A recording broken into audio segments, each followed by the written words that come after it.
কচুৱাৰ বিৰিঙাআটিত অগ্নিসংযোগৰ ঘটনা পশুধন সহ কেইবা লক্ষাধিক টকাৰ সা সম্পত্তি ভস্মীভূত। নগাঁও জিলাৰ কচুৱা থানাৰ অন্তৰ্গত বিৰিঙাআটিত যোৱা নিশা অগ্নিকাণ্ডৰ ঘটনাত অঞ্চলজুৰি তীব্ৰ চাঞ্চল্যৰ সৃষ্টি হৈছে। চৰিফা খাতুন নামৰ এগৰাকী মহিলাৰ ঘৰত অগ্নিসংযোগ কৰাৰ অভিযোগ স্বামী ইছমাহিল আলীৰ বিৰুদ্ধে।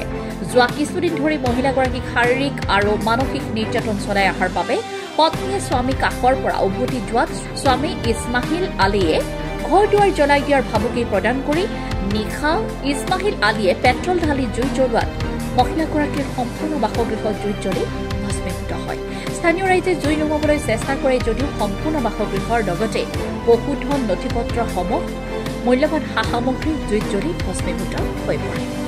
আজি এই সম্পৰ্কে মহিলাগৰাকীয়ে স্বামী ইছমাহিল আলীসহ জামিৰ হুছেইন আৰু ইক্ৰামুল হুছেইনৰ বিৰুদ্ধে কচুৱা থানাত এজাহাৰ দাখিল কৰিছে আৰু ঘটনাটো তদন্তক্ৰমে দোষীক কঠোৰ শাস্তি প্ৰদান কৰিবলৈ প্ৰশাসনক দাবী জনাই ভুক্তভোগীৰ লগতে স্থানীয় ৰাইজে। কচুৱাৰ পৰা গুলজাৰ হুছেইনৰ report, Assam north east news live.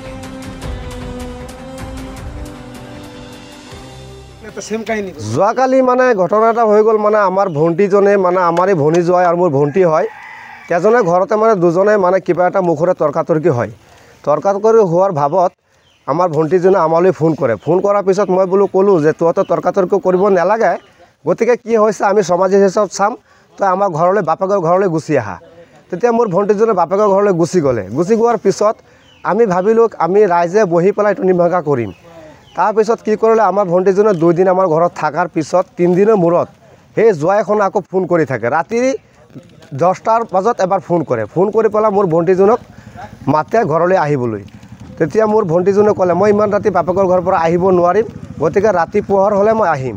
এই কথাকণ মোৰ ভণ্টি কোৱাৰ পিছত সি আকৌ দ্বিতীয়বাৰ নেক্সট টাইম ফোন কৰি মোক ভণ্টিজনক কৈ আছে, তুমি যদি আজি ৰাতি গুচি নাহা তেতিয়াহ'লে মই ঘৰ বাৰী যি আছে চব মই জ্বলাই ধ্বংস কৰি দিম।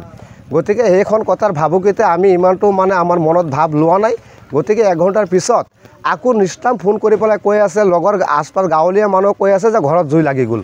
তেতিয়াই আমি দৌৰি আহিলোঁ। দৌৰি অহাৰ পিছত আহি পেলাই পাইছোঁ যে পূৰা জুই লাগি আছে। গতিকে ফায়াৰ ষ্টেচনত ফোন কৰাৰ পিছত তেখেতো কানুনৰ মানুহ আহিছে। আহি পেলাই মানুহবিলাকে মানে আহি পাইছে, জুই লগাই ঘৰখন পুৰি চাৰখাৰ হৈ গ'ল। গতিকে এটা কথা আবেদন জনাইছোঁ যাতে নেক্সট টাইম কাৰো ফেমিলিত তেনেকুৱা ঘটনা নহয়। গতিকে আমি চৰকাৰক এটাই আবেদন জনাইছোঁ, এই মানুহজনক প্ৰশাসনৰ আপোনালোকৰ চেনেলৰ জৰিয়তে উচিত মূল্য শাস্তি প্ৰদান কৰিব লাগে। আমি সেইখনেই চৰকাৰক আবেদন জনাইছোঁ। কিমান টকা মানে ধৰিবলৈ আমাৰ এটা মানে গাঁৱলীয়া হিচাপত ক'লে মেক্সিমাম 5 লাখ টকামান আমাৰ লোকচান হৈছে। মানে আলোচনা ভাবোঁতে মানে আমি এটা হিচাপ কৰিছোঁ যাতে 5 লাখ টকা আমাৰ মানে লোকচান হৈছে।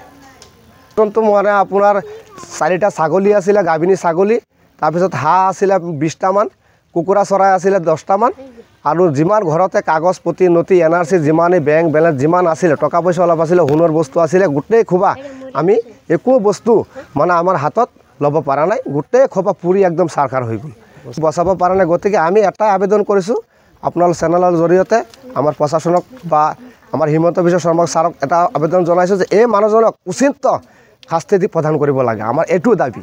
মানে কেনেকুৱা লগাইছে মানে পেট্ৰল আনি বজাৰৰ পৰা, তাৰ লগত আৰু 2জন ল'ৰা আছে, বজাৰৰ পৰা ৰাতি 12টা বজাত পেট্ৰল আনি ঘৰত পেট্ৰল ঢালি জুই লগাই দিছে।